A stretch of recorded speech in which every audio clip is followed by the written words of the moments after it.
Hello guys, this is Maruf Hassan Abir from One Life back again with another new video. তো ভাইয়া কেমন আছেন সবাই? আলহামদুলিল্লাহ, আমি আল্লাহর রহমতে সকল দিক দিয়ে আল্লাহ ভালো রাখছে। তো আপনারা কেমন আছেন সবাই কমেন্ট করে জানাবেন।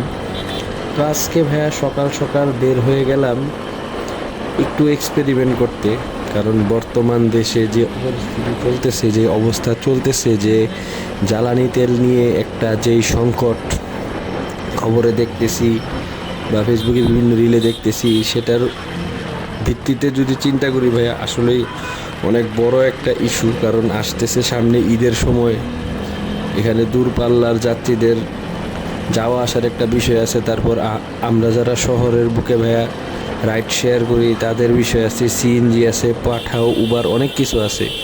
আর আমি তো ভাইয়া বাইক চালাই, নিজের ব্যক্তিগত বাহন, কারণ এটা আমার অফিস টু বাসা টু অফিস যাওয়ার একটা বাহন।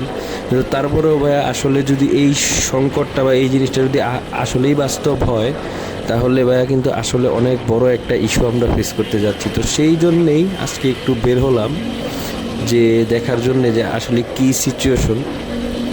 তো এখন আমি কিছু জিনিস শেয়ার করব ভাই, কারণ ইরান আর ইসরায়েলের যুদ্ধের কারণে একটা জ্বালানি তেলের সংকট পড়বে সারা বিশ্বব্যাপী, এটার একটা ইফেক্ট পড়তেছে, সেটা আমরা সবাই জানি।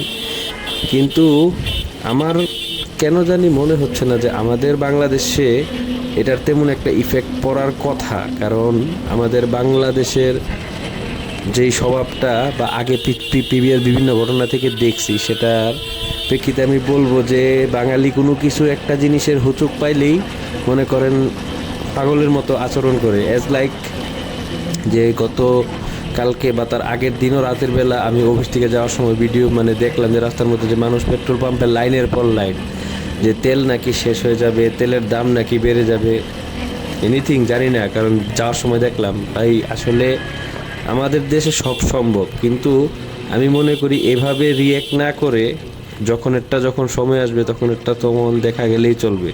হ্যাঁ, অনেকে তেল ভরে রাখতেছে, ফুল ট্যাঙ্কি করতেছে। যারা ধরেন প্রতিদিন 100-200 করেও তেল ভরে, তারাও এখন ফুল ট্যাঙ্কি ভরতেছে। তো ভাই, প্রত্যেকটা পাম্পে তো একটা নির্দিষ্ট পরিমাণ তেল মজুদ থাকে, যেটা দিয়ে তারা একটা সাপ্তাহিক বা একটা 2 দিন 5 দিন এরকম একটা হিসাব করে তারা চলে। কিন্তু এখন যদি এক রাত্রে বা 2 দিনে যদি সবাই ফুল করে ট্যাঙ্কি নিয়ে যায়, তাহলে খুবই স্বাভাবিক যে মজুদ করা তেল যেটা একটা শর্ট পড়বে বলতে তাই না যে তেল নাই।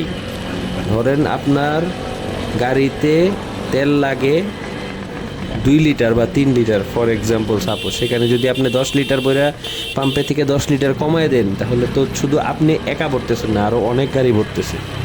জিনিসটা জাস্ট এরকমই যে সবাই যদি এভাবে তেল নিয়ে যায়, তাহলে তো আপনার পাম্পগুলোতে তেল শর্ট পড়বে। আর এদিকে বিভিন্ন মানুষের রিয়েকশন দেখছি যে পাম্পে ভাঙচুর করতেছে, বকাবদ্ধ করতেছে, গালাগালি করতেছে। ভাই, এগুলা করে লাভ নাই। আমার যেটা মনে হয়, আমার যেটা ব্যক্তিগতভাবে যেটা বুঝলাম বা যেটা মনে করলাম, যে এটা জাস্ট একটা সময়ের খেলা, এটা অবশ্যই ঠিক হয়ে যাবে। আর জ্বালানি তেল বন্ধ রাখলে আমি বাইকার হিসেবে চিন্তা করতেছি বিষয়টা সেমন না, এটার পিছনে আরও অনেক কিছু আছে যেগুলো যদি আটকায় দেয়, উপর থেকে সরকারি অর্থনৈতিকভাবেও একটা হ্যাসেল পড়বে, যেটা কোনোদিনও হবে না। সো জাস্ট এটা একটা সময়ের পরীক্ষা, যে আসলে সময়টা একটু খারাপ যাচ্ছে। তো এইভাবে একটু মাথা খাটা একটু চিন্তা করলে দেখা যাবে যে এই সময়গুলো থেকে আমরা ওভারকাম করে চলে যেতে পারবো। সো বেশি কিছু বলবো না, কারণ আমি ভাই যতটুকু বুঝলাম বা যতটুকু এক্সপেরিমেন্ট করলাম, আমি আমার অভিজ্ঞতাটা শেয়ার করলাম। তো এই হচ্ছে বিষয়। তো চলছে রোজার মাস, কার ঈদের শপিং করা হয়েছে বা কে কী কিনছেন, কে কী কিনবেন বা কী করবেন, সবাই কমেন্ট বক্সে জানাবেন।